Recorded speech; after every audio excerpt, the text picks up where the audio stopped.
बुढ़ापे की नज़दीकियाँ। निगम साहब पिछले 20 मिनट से पूरे घर में हड़बड़ाए घूम रहे थे।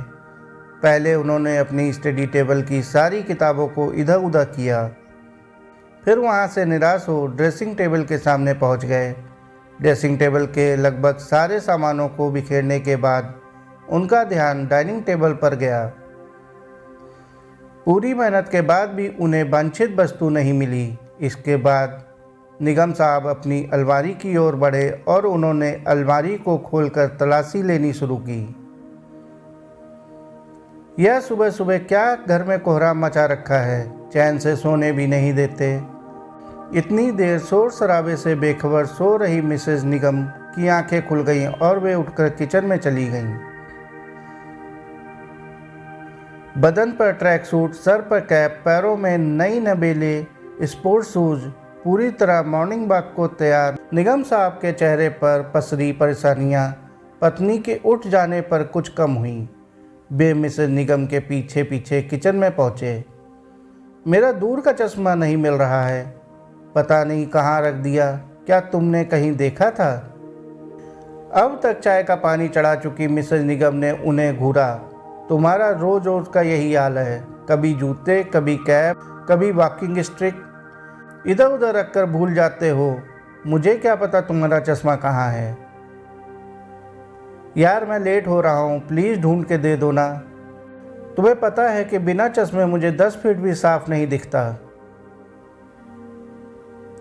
किस बात के लिए लेट हो रहे हो? उन्हीं बुढ़े दोस्तों से गप्पे लड़ाने के लिए जो तुमने बगीचे में नए नए बनाए हैं?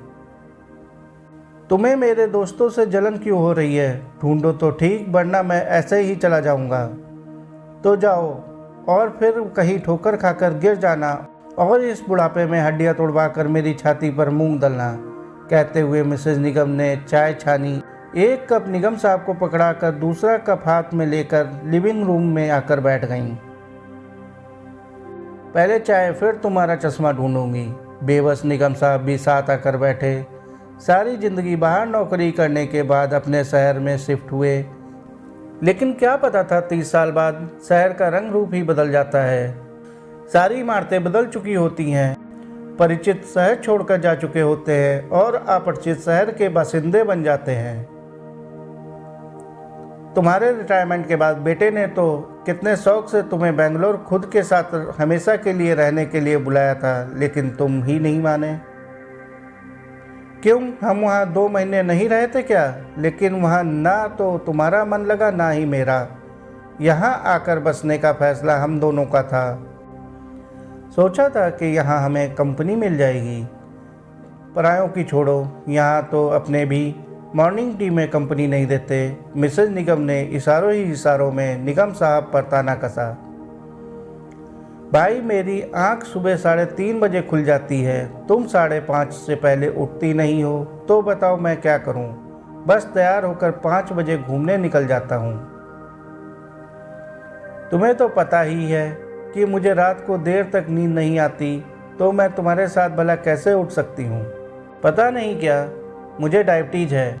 अगर एक दिन भी वॉक नहीं करो तो शुगर लेवल बढ़ जाता है। बात तो ठीक है, लेकिन तुम तो बाहर से कुंडी लगाकर चले जाते हो। पीछे से जब मेरी आंख खुलती है तो पूरा घर वीरान लगता है, और मुझे लगता है कि अगर मुझसे पहले तुम चले गए तो यही वीराना जिंदगी बन जाएगा।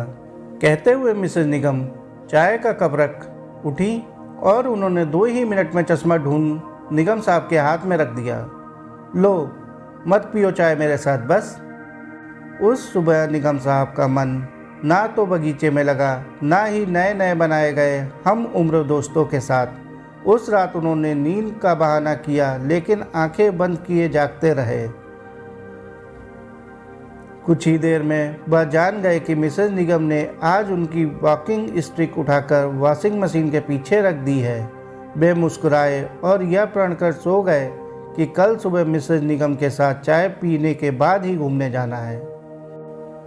परिवार में यही सब कुछ होना चाहिए। एक दूसरे को समझने की भावना घर को स्वर्ग की ओर ले जाती है। दोस्तों, कहानी को अंत तक सुनने के लिए आपका बहुत बहुत शुक्रिया। कहानी अच्छी लगी हो तो कहानी को लाइक और चैनल को सब्सक्राइब कर लीजिए।